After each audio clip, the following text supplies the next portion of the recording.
This is episode 154 of the OVW podcast, the original podcast of Ohio Valley Wrestling. My name is Jackman Oaks. Hi, Brian Allen, a.k.a. Omni Puma. On all platforms. Yeah. Together, we are the Big Zinc Boys, the slow motion tag team, the hosts here at the OVW podcast. Today, we're getting into all of the action from OVW Rise 1410, which broadcast from legendary Hot Point Davis Arena on August 20th, 2026.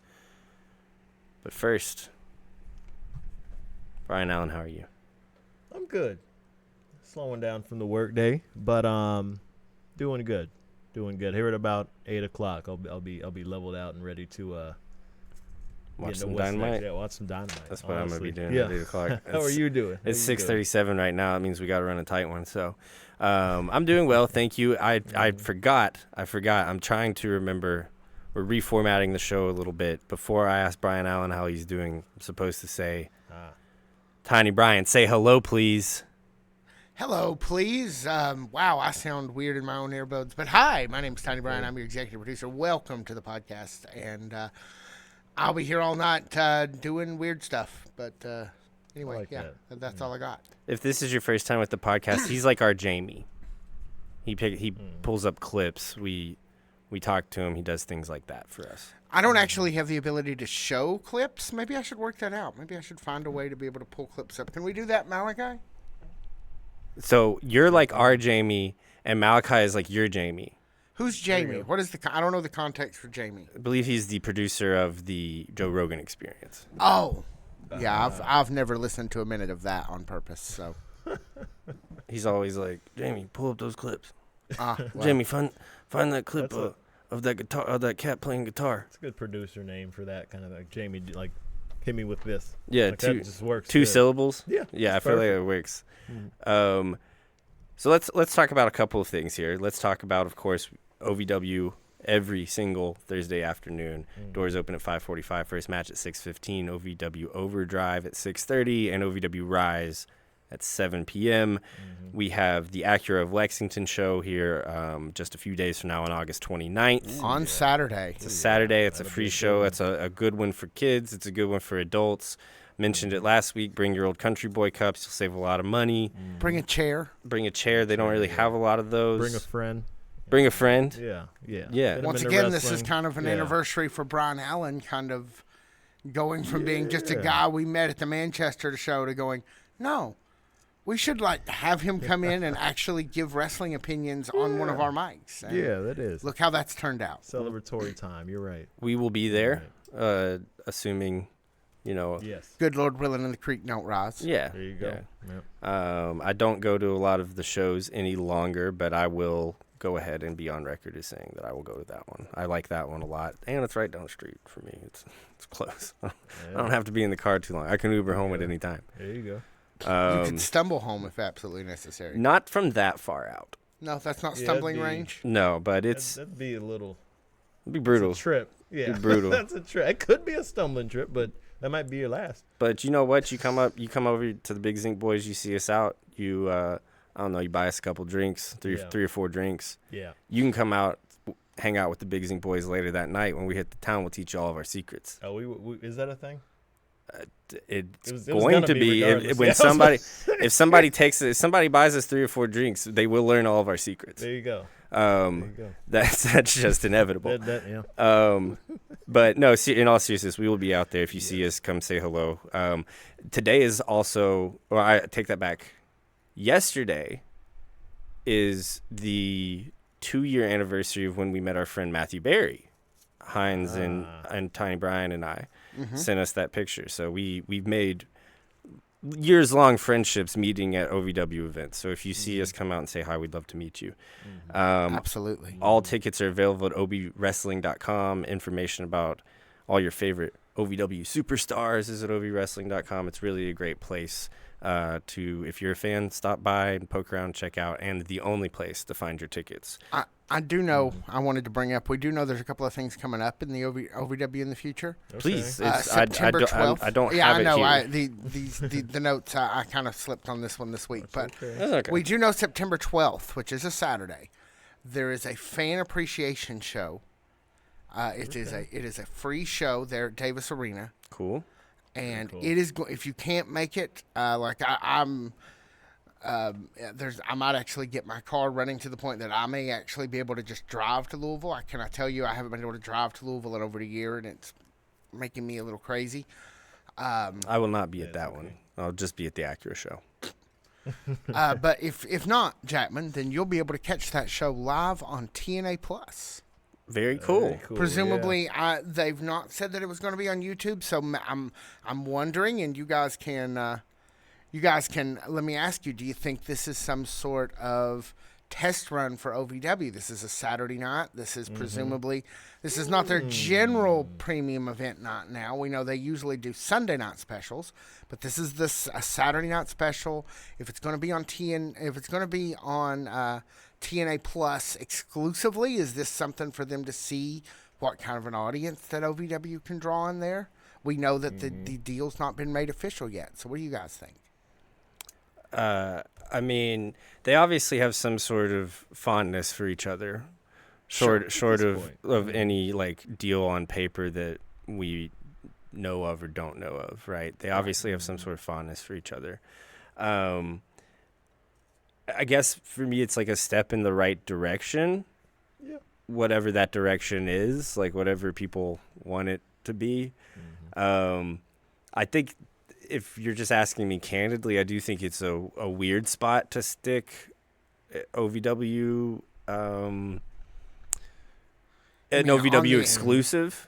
Yeah. Right. Like, maybe premiering live is like something that I think is a little more serviceable to OVW. Oh, you think it'll show up on their YouTube eventually? I would like for it to, because I think seems reasonable. I think that benefits OVW in two ways, because. Yeah, I think it's a little bit of a test of the waters, right? It's a little bit of what new faces, what new potential money from OVW can we make? Let's throw this on there, see what happens. Yeah. But I would, for me, kind of hate for it to just exist exclusively in this one place. I don't think that necessarily serves OVW or its fans in this like larger way, right? Okay. And I could be wrong. They could simulcast it right on YouTube. Although the last time they did one of these fan appreciations, famously, it was not broadcast. Yeah, you had to be there. Had to be there. Okay. So I think that argues more in favor of, at least at first, it being exclusively on TNA Plus. But I think I agree with Jackman that at some point it would probably serve OVW and their beloved fans for it to arrive in along with OVW, the rest of OVW's catalog. There, maybe it gets cut into Overdrive. I don't know. Hey, that'd be interesting. Maybe. Speaking of, the 200th episode of Overdrive premiered last night. Yes, it did. Congratulations. Featuring a live chat with Al Snow. And somebody, I think, got, like, if your question got answered there, you got some gear or something in particular. I kind of.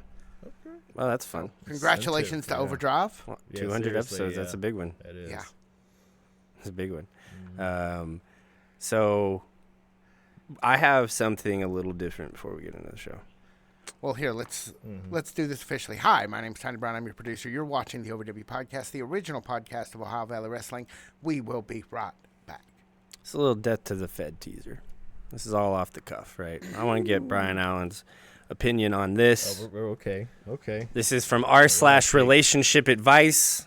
This is an update to a post a few weeks ago, or from a few months ago, where a young woman, 26F, and her husband, 33M, he's obsessed with pro wrestling and it's ruining their marriage. People gave her, she edits the post with saying, first off, thank you so much for who gave me legitimate suggestions and advice on the last post. Things really improved. I gave his interests and hobbies more time. I went with him to try to go with him to a wrestling show. I told him that maybe I'll never love wrestling, but things were fine for a little bit. She says. Sounds like improvement. Yeah. I'll start there. Okay. Things were okay for the first few months. We did go to the wrestling event that he had tickets for. It was AEW, not WWE. But seeing him in a live environment just amplified all of my embarrassment even more because of how he behaved. First off, I want to say I knew it was an AEW show. I knew this guy was a fucking AEW mark. First, he got shit-faced before the event even started. Okay. We were seated towards the back of the arena, and not all the seats around us were filled, but he kept trying to start chants and shouting at the wrestlers as if they could hear him. Seriously, we were in the upper section, and they couldn't. I know people get excited at sporting events, but he was nonstop yelling, singing theme songs, telling the referee that was bullshit, etc. By the time we'd left, he'd lost his voice. At one point, a couple with a child who sat 3 rows down from us got up and moved because of how belligerent he was being. This really upset me, and I told him off. We didn't speak for about a week, and he still to this day maintains that his behavior was perfectly acceptable. I told him if he wants to act like a Neanderthal in public, he can, but he won't be embarrassing me along with him. It took me a while to reset and be willing to even be in the same room with him when wrestling was on. Our living room becomes a de facto VIP club seat. He always puts on a wrestling shirt, screams at the top of his lungs for the better part of 2 or 3 hours, depending on how long the show is, and never relents. I did make him a promise I'd give things a shot, so I did. I subtly encouraged him not to be so vocal through the entire program, and we started making progress. He went from constant shouting and screaming to only making noise when there was a near fall or when the match was over. Having me watch with him definitely helped, but everything changed over the last few weeks. Oh, no. For wrestling fans, you'll know that Kevin Owens returned to WWE recently. This was a big deal as everyone thought he was going to retire. When he came out, my husband screamed so loud that the neighbors called the police on us. Oh, my God. My husband was irritated that they interrupted the SummerSlam to check on us, and he was being a jerk to the cops the entire time. This really turned me off, but what happened more recently was the final straw. Uh-oh. Kevin Owens fought CM Punk for the World Championship. Oh, no, it was that 2.9. Kevin Owens. Final Straw, side note, Final Straw sounds like a great name for a pay-per-view. Kevin Owens lost. Mm-hmm. My husband broke down in a fit of rage and sadness. I was legitimately scared of what I was seeing. He was pounding his fists into the floor as tears rolled down his face. I tried to comfort him. This was new even for him, and tell him it was all fake anyway. Oh, but no. this only seemed to make things worse. Yes, it definitely did. Shorty can't do that. I left the room, and later that night, he came to bed and told me he placed a bet online for Kevin Owens to win, and he'd taken a loan out to do it. I was in shock, hurt, betrayed, completely shattered. He took a loan out for $5,000 to bet on wrestling and lost. What? Okay. Stop. There's a lot to digest here. This is a whole DTF episode in itself. I'm currently in the process of finding a good divorce lawyer, and I've cut him off entirely. Wrestling was the downfall of my entire marriage, and I hope to never see it again. Was it the wrestling, or was it just this guy? This guy. That's Well, what this I guy's wanted. already got That's some what stuff is. going That's what on, I very wanted obvious. to talk about. Is do you first off, at what point would you have told her that like this thing is done? Like if you're giving her advice, what point would you have told her that this like you gotta get out of there? It would have been after, well, probably after the going to the show with her, knowing all the problems she had with it, acting like he did. I mean, saw the kids, family had to move. Yeah. And he said he felt it was completely fine. That is your He cue probably did, if he was that to drunk, leave. he probably didn't leave it. Probably didn't remember it. That's fair enough. Even worse, if you knew you were that smacked where you don't remember much and you were like, oh, I was completely fine, then Yeah. to the door. It's also a problem. Ma'am. It's also a problem. Yeah, this could have Like, man, Go ahead. okay. No, go ahead. You're good. I was gonna say like this could have been this dude could have had problems like if he was just really into stamp collecting. Yeah. Like the yeah, no, venue good point. for his crazy that it was wrestling is almost irrelevant. Yeah, wrestling's the victim here too. Yeah, that's the other Not thing. her Is level. wrestling catching strays, or can we admit that this thing that we like brings out it attracts some true fucking weirdos and freaks? It sure does. But Just go on lots of Twitter. things do. But that's lots of true, things do. and also attracts some really wonderful people. It It sure does. does. Yeah. And lots of actually less and less things do that. Yeah. No, I just kind of had to get your Oh, yeah. reaction to this. That is a great post, Reddit post. That one's gonna do numbers if it hasn't already. Yeah. I mean It's I was blown away. that's a crazy $5,000. Yeah. man. Yeah. The moral of the story is, folks, do not place bets on professional wrestling. And Just don't do it. And if you are, don't place terrible ones like that. Holy crap. You put that much on K. Don't have KO win that. Yeah, it's in his territory. It's on a SmackDown though. It's CM Punk. That's not the 2.9 killed him. The 2.9 kick out, which was one of the best I've ever seen. Shout out to KO and Punk on that one in that match, but he had to be really feeling it then. So I can't find the odds at what they would have been posted at the time. I'd love to know. I'm actually at this point. You put 5,000 on. But if you've ever looked at wrestling odds in general, it is impossible to make money off of it. Yeah, that's what I thought. That's why you have to place like $5,000 bets on it. Yeah, to make, which is crazy. Well, yeah, put that on Punk. And this is where they get you, is they are forcing people to bet a lot of money only on their favorites. Yeah. Not actually on, that's what, because I mean 99% of wrestling betting, I guarantee you, is people placing a lot of money down on their sentimental favorites. Which is crazy to do. I mean, like, this is the death of the Fed of it, really, kind of what, we've mentioned, we don't really like all the betting and stuff, like all the stuff that goes on. Like there's such a huge difference between like going to an establishment that specializes in gambling and having it like the access to it on your phone.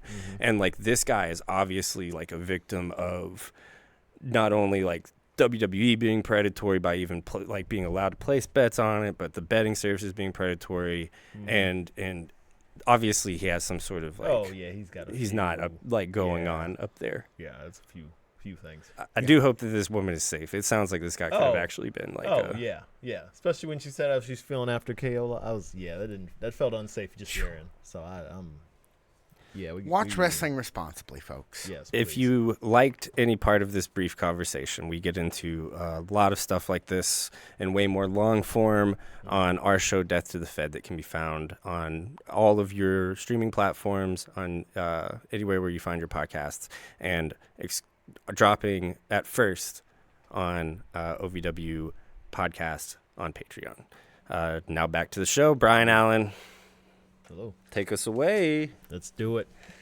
We open up. Let me get his screen back, or let me get his face back on the screen. Let's DJ, get the booth going. Let's get the booth going. The king of OVW opens this show up with just every bit of evidence on him to show that he has every right to speak. Yeah, he looked ridiculous. He's the stuff, He looked absolutely ridiculous. It was more than I imagined, really. Yeah. Was it everything you hoped? It was more. It was great. Yeah. Crown Royal Throne. The Crown Royal Throne. Yeah. Of course, the heavyweight title, the sunglasses, the actual crown itself that he won at the event, the big cape. He was shirtless. Shirtless. No ridiculous shirt. Shirtless. I guess when you have a cape, you don't need a ridiculous shirt. Right. Yeah. There you go. That's the rule. The scepter, which came into play later. Yeah, it sure did. So Dustin Jackson's our opener here. The first shot is of him. He looks absolutely just annoying. He looks absolutely just like not someone you don't want to talk to at a party. A guy with a lot of ego. And I loved it. I loved it. Then a guy with more ego comes out, Tony Evans. He says, I'm the number one contender. Dustin Jackson says, yeah, beat me. I'll wrestle a match for number one contender. If you win it, you'll beat me. Tony Evans, or you'll be able to challenge for me. Sorry. Yeah. And Tony Evans says, yeah, I'll take that up, but Drew will be wrestling you later tonight. Good on Tony sticking to his strategies. If he doesn't have to get in there to do it, then he's got family to help him out. For now. Match number 1, Brian Allen. Yes. We get returning Noelle. We haven't seen Noelle in quite a bit. Yeah. Great to see her strutting back to the ring. We know last time we saw her, we were getting some bullying going on. Not very nice things are being said about Noelle to her in front of the whole arena, and maybe some of that's gotten cleaned up. I don't know which lady that was back there doing it. That was not nice, and I don't know if that's coming back. It's unresolved. That's an unresolved. Yeah, that one's unresolved. Yeah. Put that up there in the list of mysteries. Yeah. That one's. I will remind you that when the Revolution premiered in October, the first clue about them had been dropped in January. Really?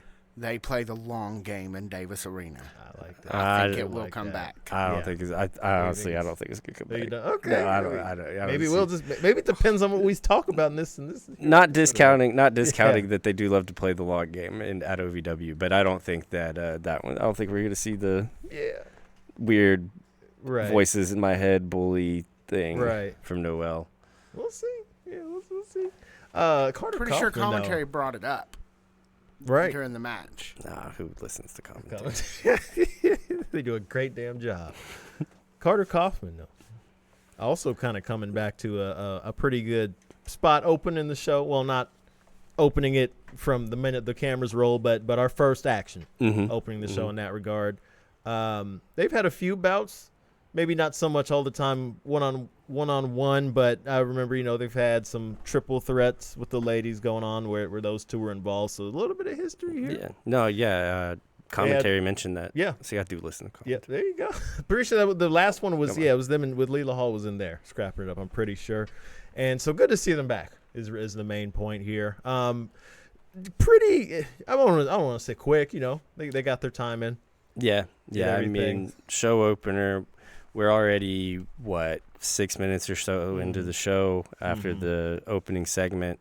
Got a little 5-minute match here with some meat on the bone. Yeah. Noelle, on her semi-return here, tries to take her action to the next level and kind of goes for these maneuvers. So not to sound too much like Vince McMahon. These maneuvers. And kind of, I think that's kind of the story of Noelle's downfall, though, is that she kind of can never gain enough momentum to overcome Carter Kaufman here. Right, yeah. Trying new stuff, that's always respectable, but that can cost you. And it did here tonight. Carter Kaufman gets the win. Good to see them both back. Hope they're going to be around a bit more. Yeah, same. Yeah, that'll be fun. That's one dinger for Carter Kaufman. That is one dinger for Carter. There you go. Match number 2 of the evening. It's the OVW Tag Team Champions, the Dogs, the OGs. Yeah. Those damn OGs. Saw some anger in the fan zone with the name there. Some people weren't feeling that. If I was seeing that correctly. I saw Dogs. some of that too. What did they say? What did they say in the fan zone? There was other things you could do. You both like alcohol. You both like firearms. Come up with something better. Who's to say that? First off, that is their last names. Right. It has nothing to do with firearms. It is their last names. That is the names that they were birthed with. Right. Okay. Adam is a proud member of the Revolver family. That is that's their Christian name. Revolver and gun.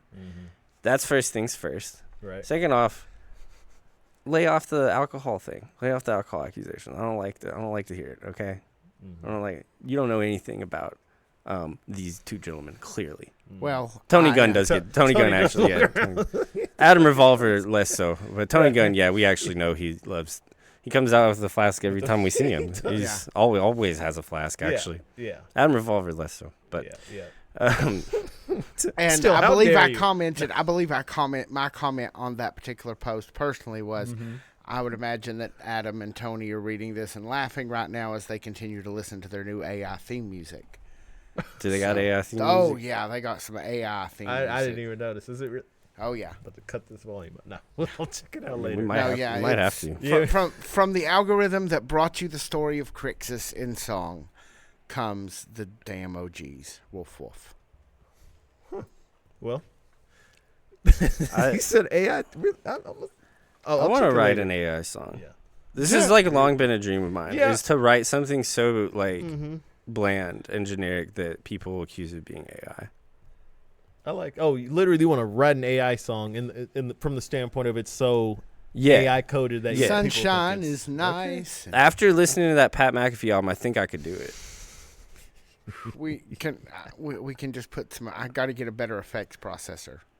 Because I don't think that there was AI on the Pat McAfee album. No. Okay. That's the thing. That's the thing. But all I have to be is 2 degrees dumber than the Pat McAfee album, and it'll definitely pass for AI. And be a beloved figure in modern pop culture. Mm-hmm. I didn't say that I wanted it to do well or sell anything. I said I wanted it to pass for AI. It's pure. It's like an artistic endeavor on my point. It's like Piss Christ.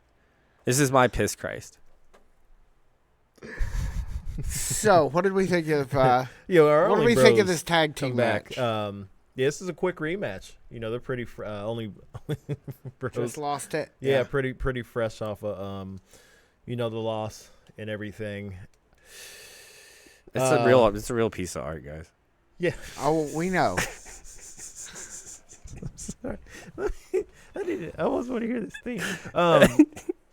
Brian Allen is not going to be able to continue the show until he hears their theme song. AI is a booming topic these days. We need to also note that if the Only Bros lose, they can't challenge the Guns clubs. That's a different guys.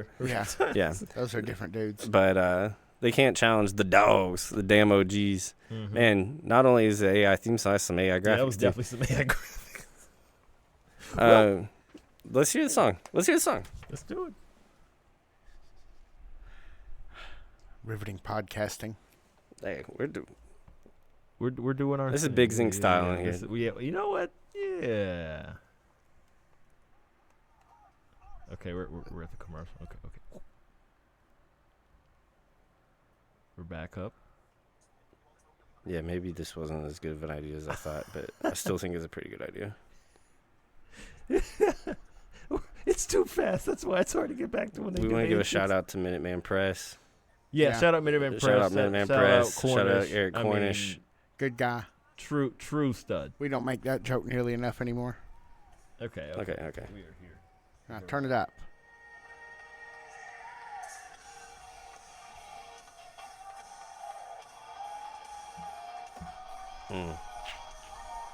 I don't know. That could be the same dude who did Tony Gunn's first song. Because I don't think that is. Hold on. We got to hear the.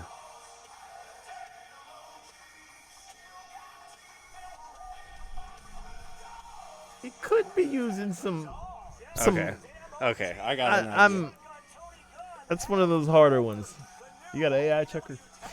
No. I don't want to probe into it too much. Oh, I'm not probing. I've just got an idea.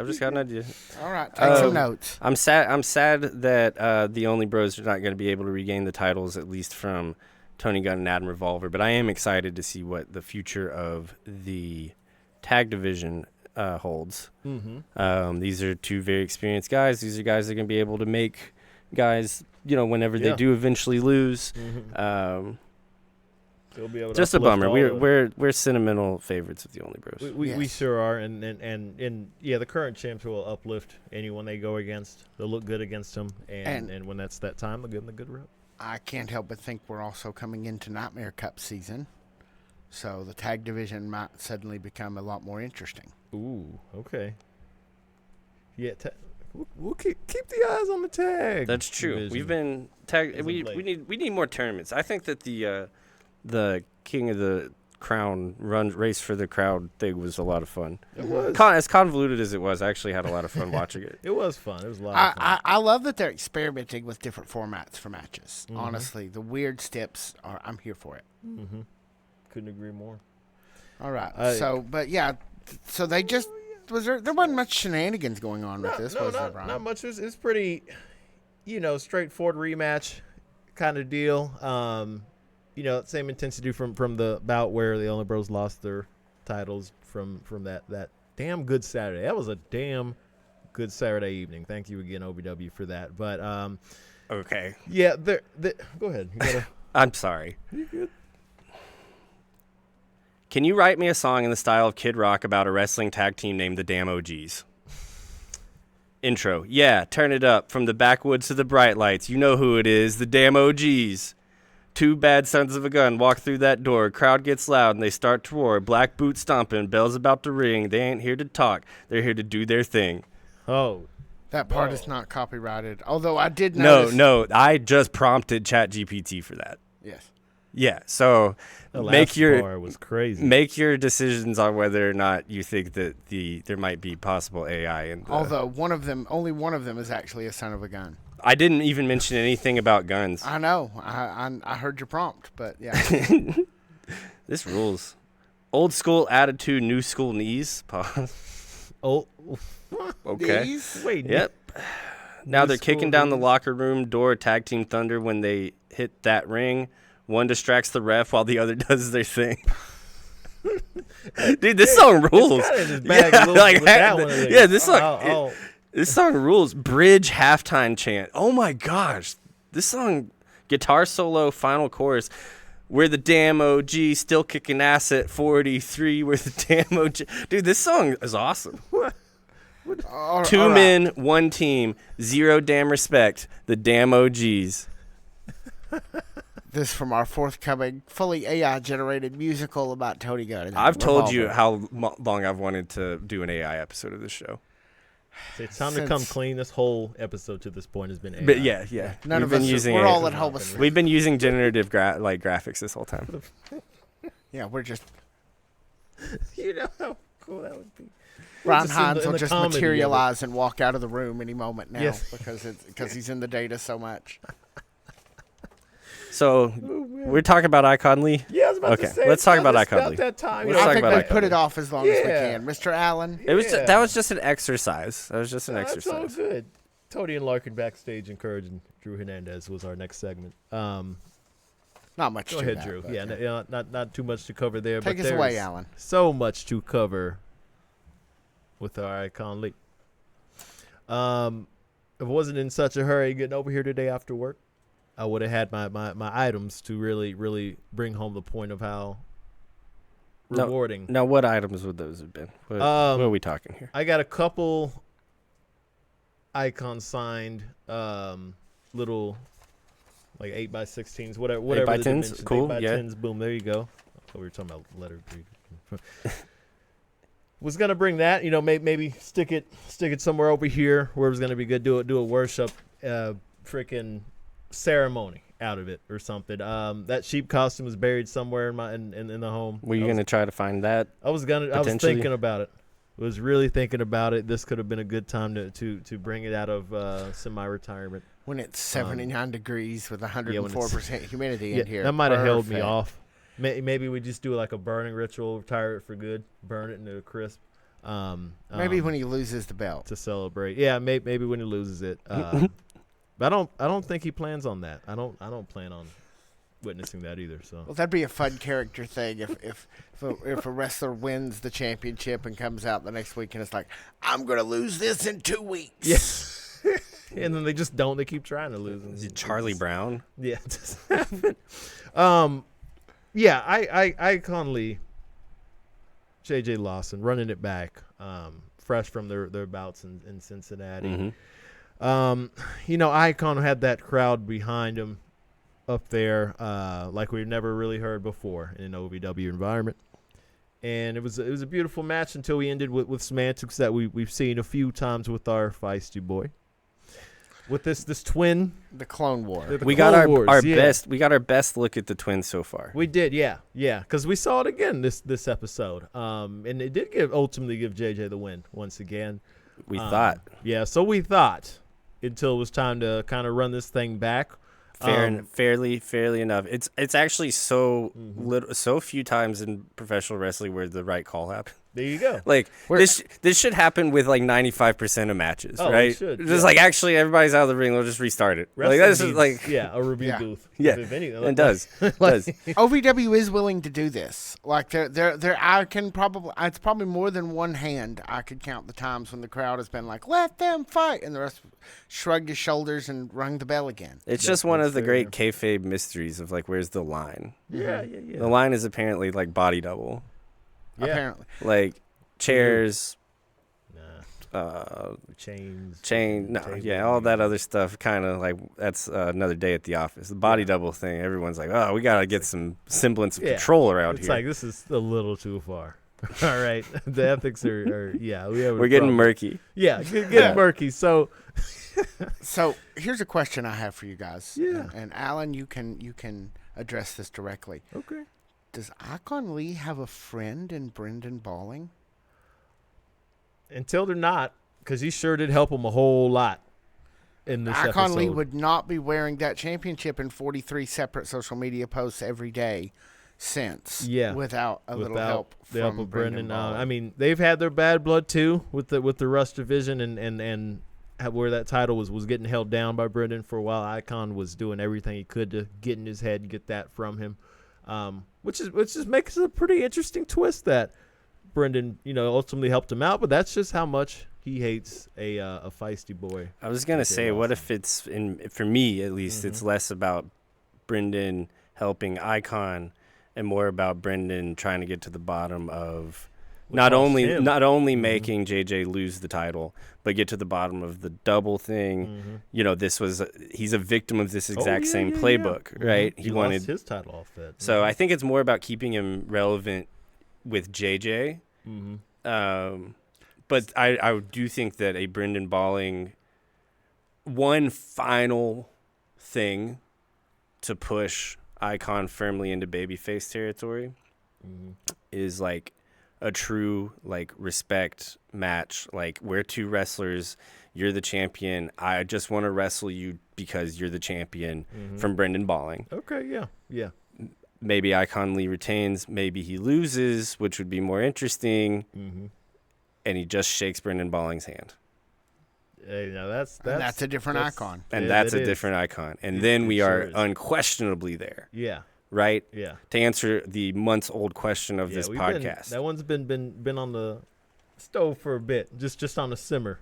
That idea that we kind of started talking about not too long ago. Now we're again at the point, not just Cincinnati, but in High Point, we had Icon Lee chants going on during that match. We did.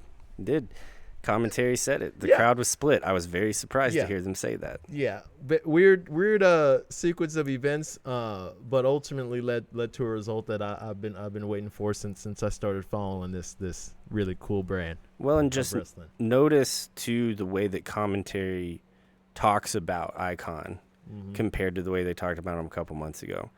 For his entire run in OVW, they've made fun of him. Oh yeah. That's changed. Yeah. On a dime within the last couple of weeks, right? Alongside most of the crowd's perception of him. Yeah. So it's been fun to watch. Congratulations, Icon Lee. Seriously. From the podcast. Congratulations, man. Fantastic. Yeah, seriously. The man has earned it.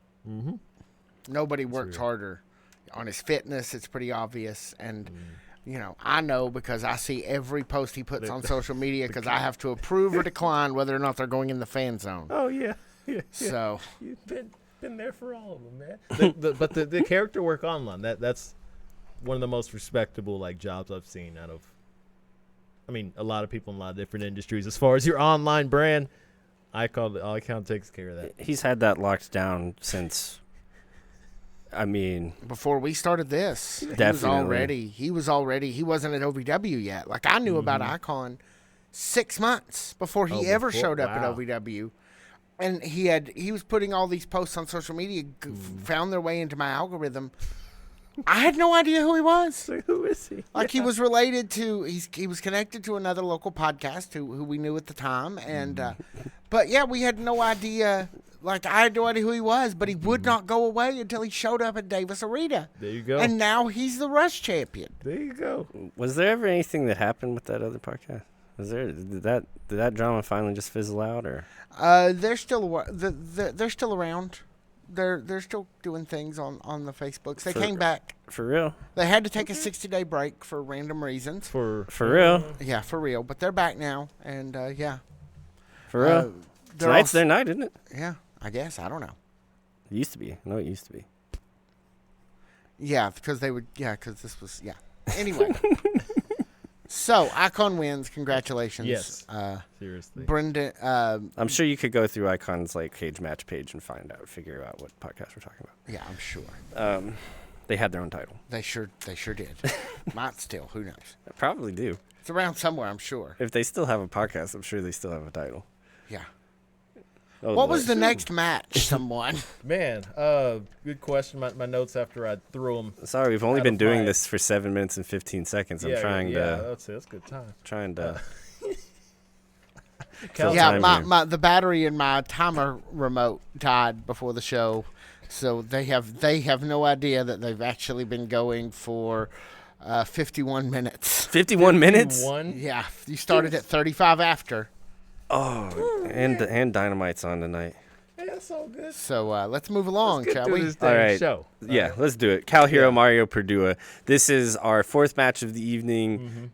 We see a trend continue in terms of the overlap Yes. No kind of conclusion at the end of hour 2. Be sure you guys stick around for hour 1 right, and hour 2. Yep. Yes, thank you. Mario Purdue and Cal Hero. This is good stuff. Yeah. Really good stuff. Mario Purdue is a big guy. He is. And I've stood next to Cal Hero before, so I know what kind of where he sits in terms of me. And Mario Purdue is a giant. And Cal's bigger than me too. But Mario Purdue is a giant. Yeah. That guy's huge. He is, man. That's that Polish hammer. A striking man. Yeah. He sure is. Kind of which made it real interesting to start out. Cal was on the offensive pretty hard to start this thing out. Mario got it together though, because I think he remembered all this stuff. I'm him. Well, I'm a big ass guy, and I'm good at this. You have an opportunity to beat Cal. Yeah, you've always got to come correct when you're facing Cal Hero at OVW. It's he's the guy. Yeah. He's the guy right now. Has been for a little bit. He doesn't hold a title or anything like that, but that doesn't mean that a win or a good showing against him, it still means a lot. Oh, absolutely. He's literally in the commercials. He narrates the OVW Academy commercials. There you go. Which, by the way, OVW Academy exists. Apparently, some people were confused, then didn't know that it was a thing, but it is actually a thing that you can go to, OVWacademy.com. Yeah, it's been around for quite 30 a while. years, yeah. And it's sick. It's a sick concept. They do scholarships. You can get financial aid. It's the only wrestling school in the country where you can get federal aid to go to. Because it is an accredited trade school. You're going to hang out with Tony Gunn. Yeah, Adam Revolver. And Adam Revolver. Yeah. And Jay De Niro. All your favorites. It's not really hanging out. They're going to run you till you puke. But yeah, right. You'd be all right. You're going to learn to put a ring up and take it down. Yeah, you'd be all right. Watch the boards. I understand they pinch your fingers.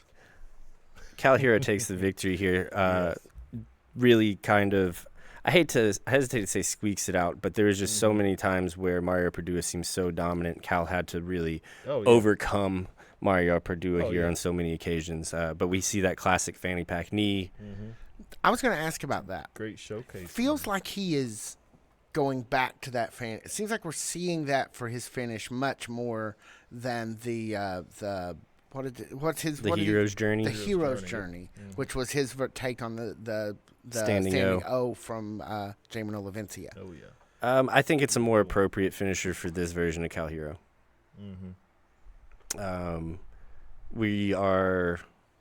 He's moving away from tweener dark side kind of Cal Hero, especially the loss to Dustin, this performance versus Mario.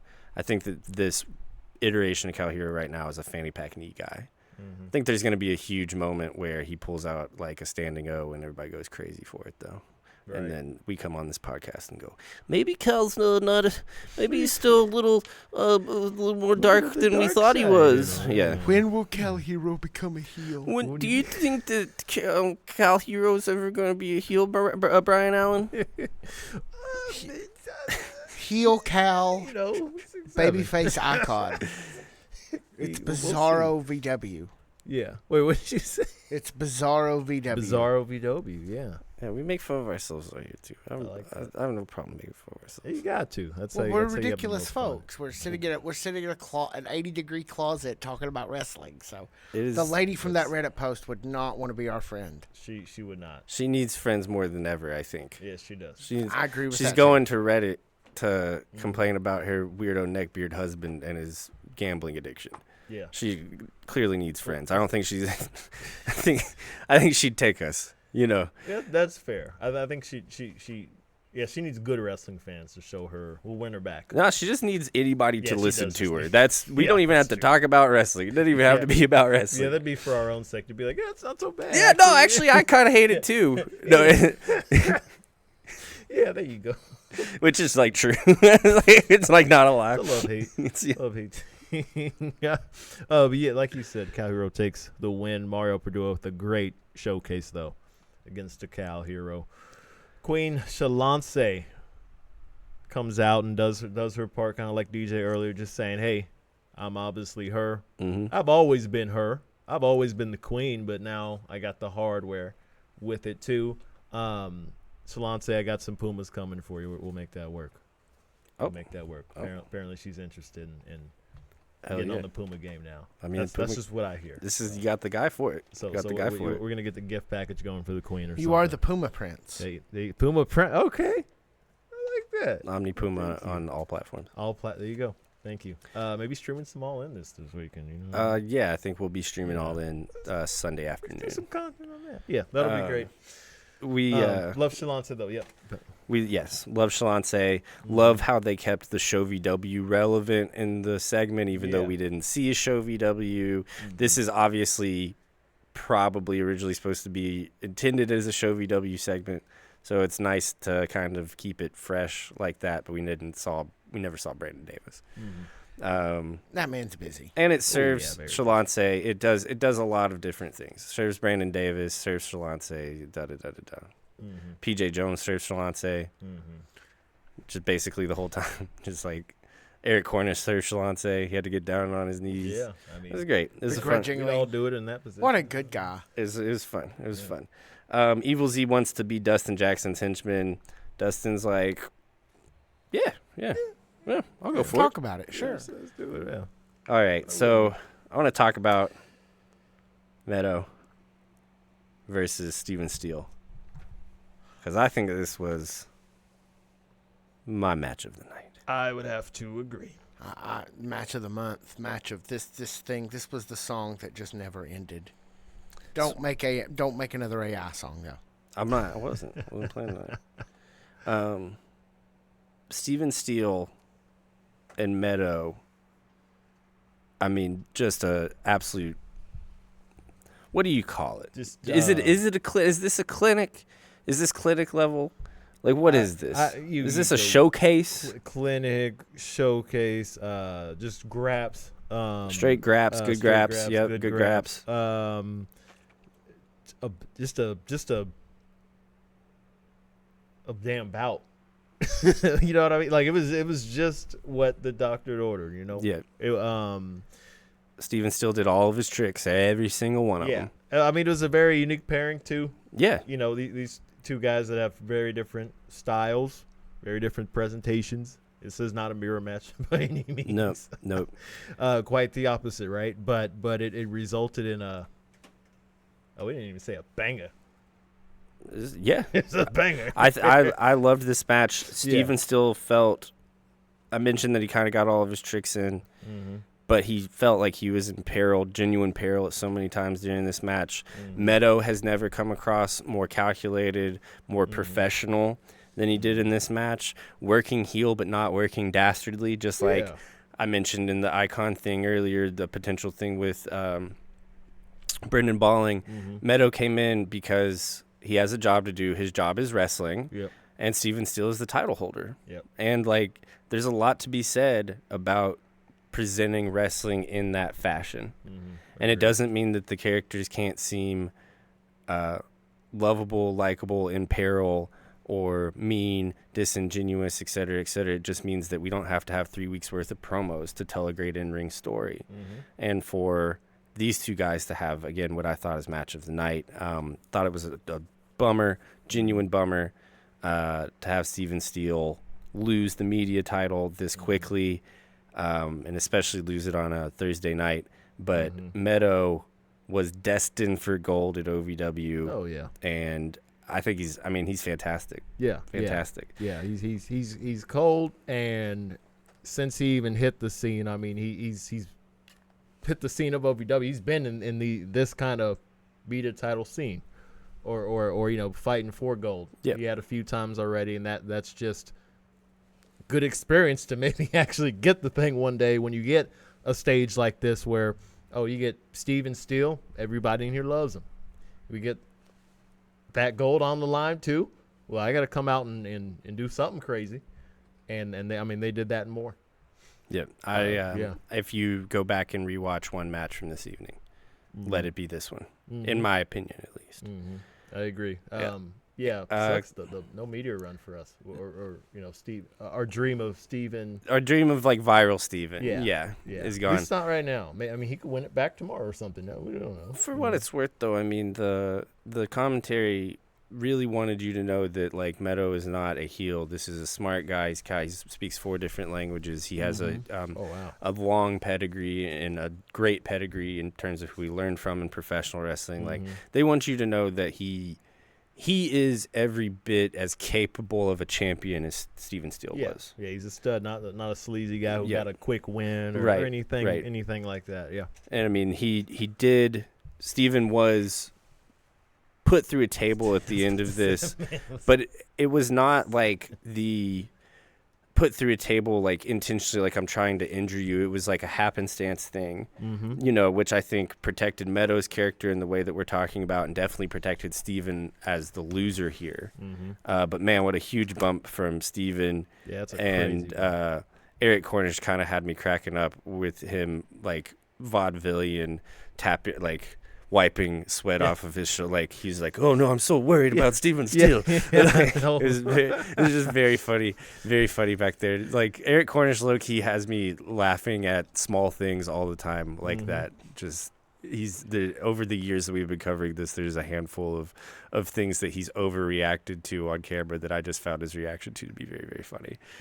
Chapman, can I ask you, this is a thing I've heard you, or at least I think, you've talked about babyface hubris before. Is this what you would call an example of babyface hubris on Steven's part? Steven was definitely trying to lock it up. I mean, he went through things that should be kind of desperation measures. High risk, high reward things, walking the ropes. At this point, when a guy like Steven Steele walks the ropes in a match, he's just doing it to show off. He's doing it because he can. He's doing it because he knows that it's impressive that a guy his size can do it. Yeah. I also never thought that walking the ropes had any kind of like great tactical thing. Even when when like the Undertaker did it, I was never like, I was like always like, oh, it's cool a tall guy can walk on those ropes. Yeah. But like I'd been to the circus. I've seen that. When Damien Priest does it, I mean, it's the same. Yeah, no, I mean, it's a lot of strategic. It's very cool that someone can do it, but it's like from like what tactical advantage does it give you? Like, what's the kayfabe thing for this? Right. You get to hold your opponent's hand for 20 seconds. I guess even within kayfabe, it's a very just like, I can do this. How about that, huh? Look at that. That's the way I read it. That's the way I read it when Steven does it. Yeah, it's just man, look at this. That's all the Undertaker. It's like it feels very much like a psychological move. It's like it's a little bit unearthly that he's doing this, and it's okay. I like that. I'll buy that. Yeah, and it's a mind game. It's a I'm going to make you hold my hand, and I'm going to get all the way and walk halfway down this thing, and then, and only then, am I going to jump on you and hurt you. It's psychological. Yeah. Yeah, I just like that. Probably the biggest like wrestling like hot take that I have is like Undertaker's like he's in like what I think is like actually one of the only perfect matches that's ever been done. Shawn Michaels' retirement match. Mike. Okay. Like I do think he has like so many great like matches and moments, and that Shawn Michaels' retirement match is one of his 5-star fucking Martin Scorsese cinema. But I'm kind of like, I just don't buy into the rest of it. I don't buy into the pile driver's most dangerous move, and that's why he's the only guy allowed to do it. No, he just wanted to be the only guy that did it, and he told Vince, I'm going to be the only guy that does it. And Vince was his boy. And he is big enough and strong enough to be able to do it. Yeah, like, not everybody can do it. Maximo Suave does one. I don't want to hear that. Yeah, I mean, that's a good point. That's true. And, like, that's a shout-out to Maximo. That's a shout-out to Maximo. But like, Squad. Yeah, Suave Squad yet again. But like, I don't want to hear that it's because he's so big and so large. He's from Texas. He knows what it really like. I don't want to hear any of that. To JR a little bit. I don't want to hear any of that stuff about the Undertaker, man. Right. I just want to watch the matches and watch the moments and say like, wow, what a great character, and wow, what a great, storyteller. I don't want to buy into all the mythos around it, because I think I'm the goddamn locker room leader and you gotta buy me some beer. Like, all of that shit about the Undertaker is actually obnoxious and stupid. You know what I mean? Like, 99% of the Undertaker lore is like obnoxious and stupid. Yeah, that's hot. New media champion here. Meadow, congratulations. Meadow, seriously. Congratulations, man. What a great match. It was just such a good match. It was. Steven Steele on display. Yeah, we'll be cool to see what direction both guys go. Meadow and Adonis run that very soon. That's all I'm saying. Meadow and Adonis? Yeah, run that. You see Meadow and Adonis? I'd like to see Meadow and Adonis. Run that very soon. Be really fun. Yeah. like maybe Meadow, he's like struggling the whole time, and he actually does have like a crazy like aerial thing. Maybe. Like that would be fun to see, like a guy like that push Meadow to a limit, like into uncharted territory, uncomfortable territory for him. I think I would like that. I sure would too. Let's talk about the main event of the evening. Mm-hmm. Drew Hernandez versus Dustin Jackson.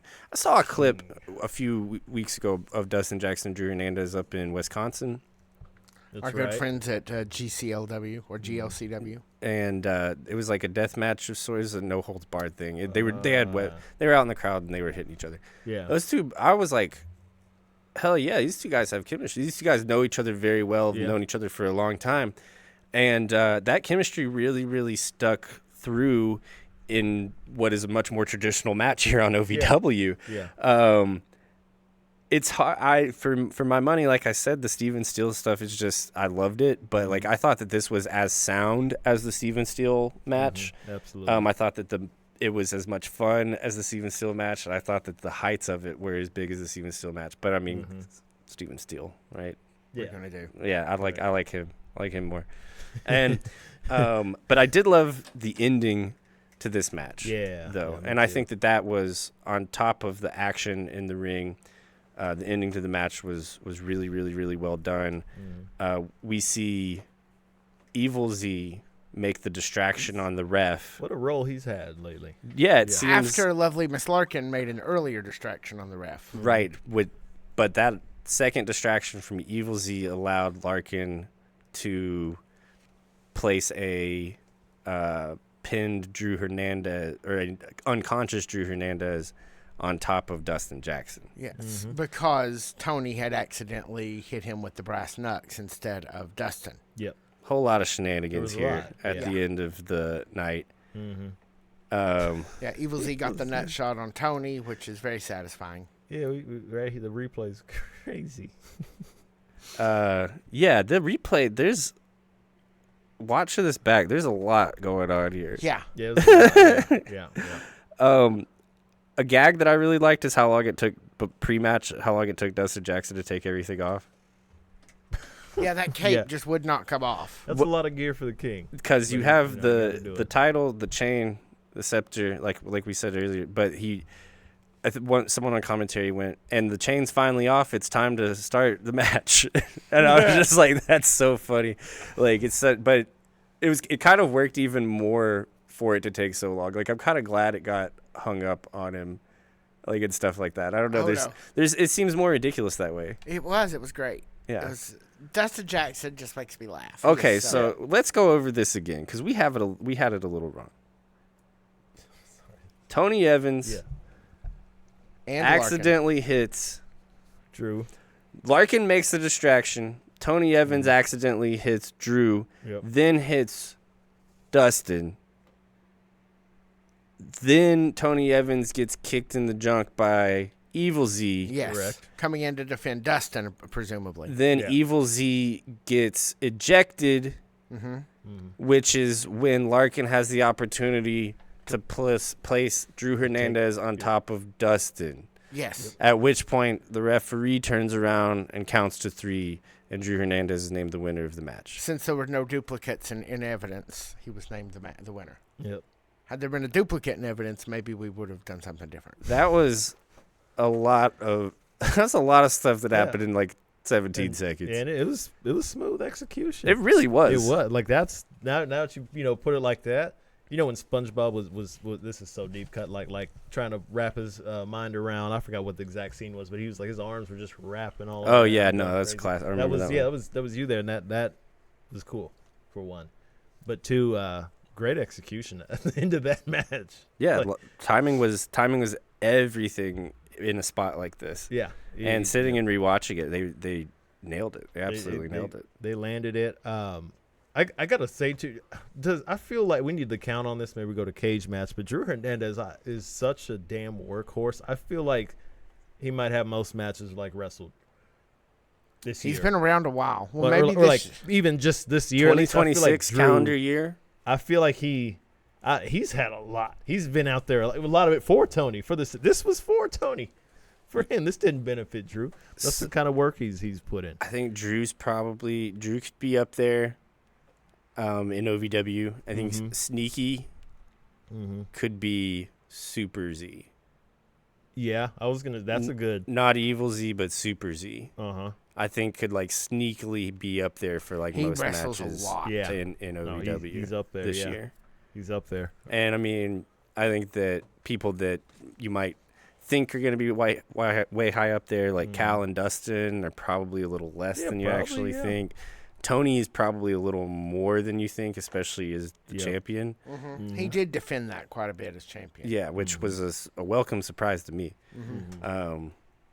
But yeah, I think Drew's pretty high up there. Yeah, Drew's got to be pretty high up there. We'll have to do that. Yeah, we'll do that. We're closing in on the last 4 months of the year, so 3 months of the year. So we'll do it. Sounds like a year in review situation. Yeah, that would be a good one. That'll be a good one. Be a good one. Any final thoughts, fellas? But 2 title changes on a Thursday. 2 title changes on a Thursday. Yeah, that's this was a bigger show than we might have thought. They keep they've really kind of just found a lane and have never kind of slowed down. Like, I don't think that they're ratcheting up the pace. I don't think that they're going like full force. Like they're gonna the engine shaking and the paint is peeling off. You know, I don't think anything like that is happening. But I think that they found their lane and they're in cruise control. Yeah, and they're going above the speed limit. They're it's flat. You know, like they know where they're going. Like it's not they're not outdoing themselves week to week. They are matching the energy week to week. They're maintaining consistency and quality. Yeah, they sure are. Great episode again this week. Yeah. Quality matches in my brain.